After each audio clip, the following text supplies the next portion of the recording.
We can just jump into questions, but I know the question coming back, I thought, I know it's been the same storyline a lot for us. You're not going to be Baylor with 25 turnovers. You're not going to be Baylor with 25. You're not going to be a lot of teams with 25 turnovers. We're searching for consistency. You know, we've had certain guys play well, and then you need a lot of guys playing well together. And we're searching for consistency. I know we're shorthanded, but still, your key guys, we got to step up. I thought we played really hard at times. I thought we fought back. We were down 10-0, fought back to take a lead. Got down 14 or something in the second half, fought back to cut it to 3. You know, there was a lot of fight in this team, a lot of fight that I like to see, but we got to play with better poise with the ball in terms of turnovers. Go to Eric Bailey. Porter, you mentioned turnovers. How surprised were you with the start of the game? 7 turnovers by the first media timeout. Uncharacteristic. How stunning was that to you? It's not. It is stunning because, you know, I think these guys were ready to play. We had some good practices, and they come out. And I know Baylor's one of the elite pressure teams in the country, but you can't have 7. What I think, again, we've talked a lot. It's finding that line to where you understand all of them just wanted to do it. One took it in one-on-one, and then it got turned over. Then the next one did it. Then the next one. It was almost 3 straight the same turnovers almost by different guys. And, you know, we settled down and we started moving it better and really talked in that timeout about they're converging, about doing some different things. But they're elite. They're very good. I mean, they check a lot of boxes. They're elite. Defensively, they got shooters. They do a lot of different things. They made some great shots. I mean, when we cut it to 3, you know, Mayer hit that shot in the corner. You know, they hit another. I mean, they do. I thought we had a focus to rebound, and someone just told me we out-rebounded them. I haven't got my glasses to read it, but, you know, we got destroyed there in the rebounding. That was something we really focused in on, and we got that accomplished. But you can't beat really anybody at this level, much less the defending national champion, with 25 turnovers as a players.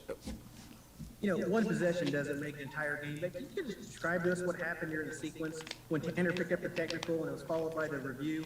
Turned out to be a 4-point possession during a tight basketball game. Yeah, unacceptable. Unacceptable. I talked to the team. I talked to Tanner about it. You know, let me get it.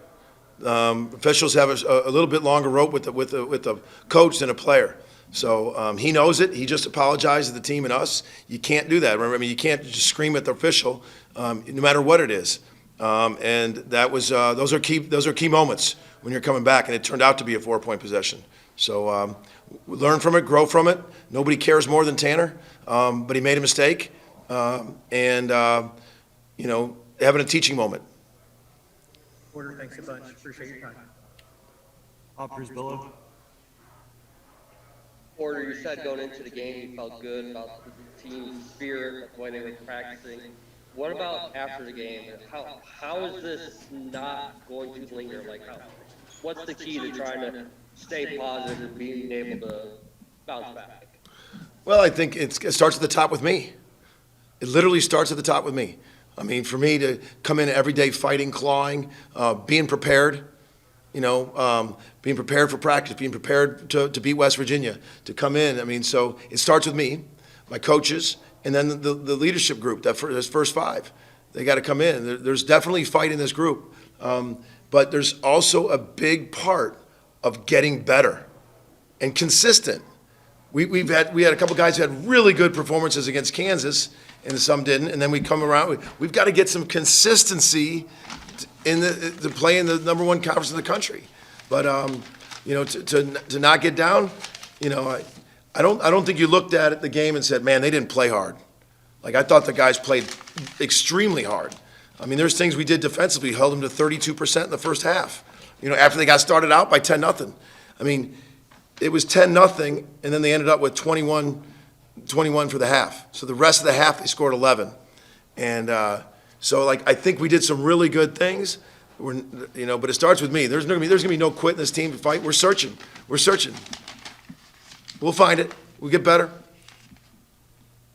Appreciate it, Porter. Yep. Jesse Crittenden.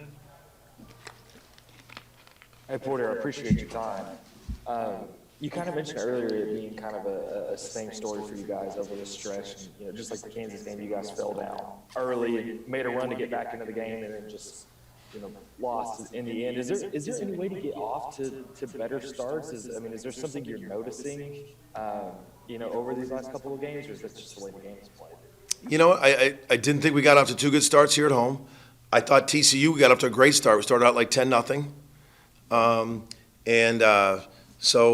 But yeah, it's disappointing getting a great start. The crowd's been awesome. Man, I couldn't thank the student body and everybody else more than I can. I mean, they were awesome. And 2 games in a row, we had to fight back after starting poorly.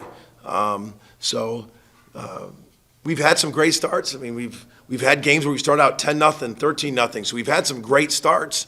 But these last 2 against the number 5 team and the 7 team, Kansas Baylor at home, we didn't start off. And I just wanted to ask you about Marvin and AK. They gave you some big minutes off the bench. Just what did you see from them, and have they maybe made a case for even more playing time going forward? Yeah, they both came in and did some nice things with the thing, and we got to keep getting them better. But I thought they both came in. I think Marvin gave us an energy running in transition. He had a nice basket. He had a great rebound above the rim, just settling in. Practice, getting some good practice time with him. But yeah, I thought he did some nice things. AK got some offensive rebounds. He battled in there, did what he can on that. But offensive rebounds is the thing that AK gives us, and he did that. Yeah, appreciate it, Porter. Colton Sully. Hey Porter, Tanner was kind of in a slump coming into this game. I was wondering what you thought of his game today, and if this was a bounce back game for him. I think he did some nice things. He had 11 and 5. I know he had some turnovers, but it was good to see him hit a shot. He knocked down 2 shots. It was good to see him, get some of that. But he's going to keep fighting. We all need to be better, But I thought he's played more physically the last 2 games. This homestand against Kansas, I thought he played more physically than I've seen him in a long time. Justin Martinez. Hey, Porter, appreciate you taking time to talk to us today. Just want to see about Mose Gibson. You have 11 points today, and it seems like even when the offense is struggling at times for you guys, he's one of those guys that's finding ways to score. Just how much does it help to have somebody like that, a veteran guy who's seemingly able to get buckets regardless of how the game is going? I think that's a huge thing, with Mo, because he's such a threat. For him, he was 3 for 8 today. He had 2 assists, but he's such a threat. And but I think he's trying to be as consistent as anybody. And I know he hit a big shot when we were trying to come back, and he can do that. He can ignite a crowd. He can do that, and I do think he's really working on good shots.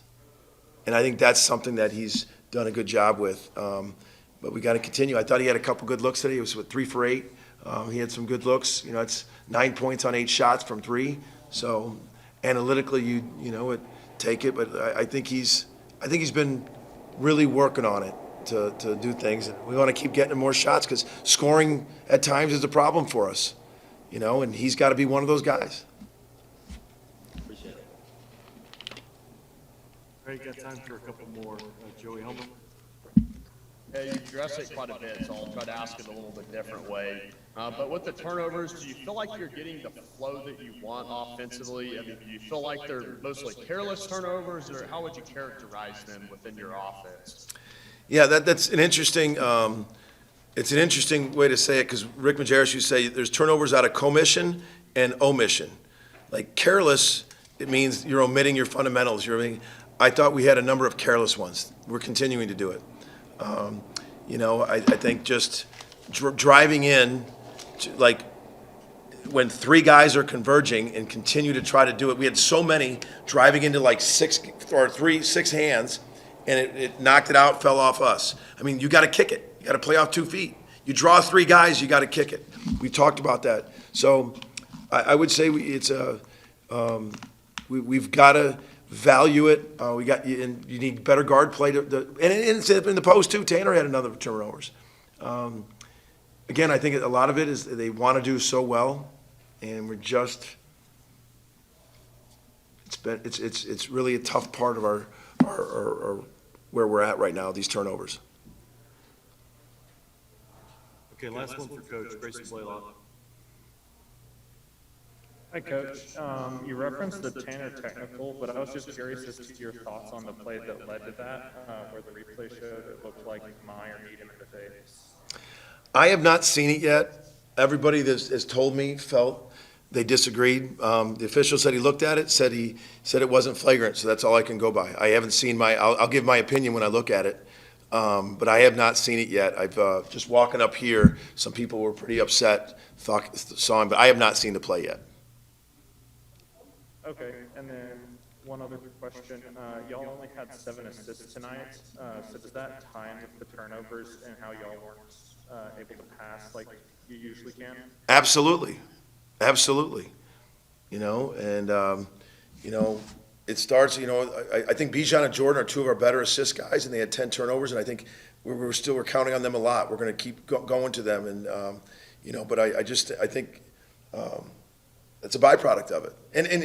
And I say all this with an asterisk saying, you're playing an elite defense.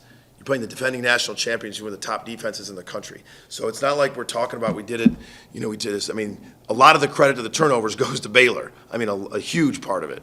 But if we expect to beat them, we got to be better. And we did. We came in here. Everything in our locker room believed we were going to win. But you can't when they turn you over 25 times. I thought to out-rebound them after getting down 18-0 on rebounds there.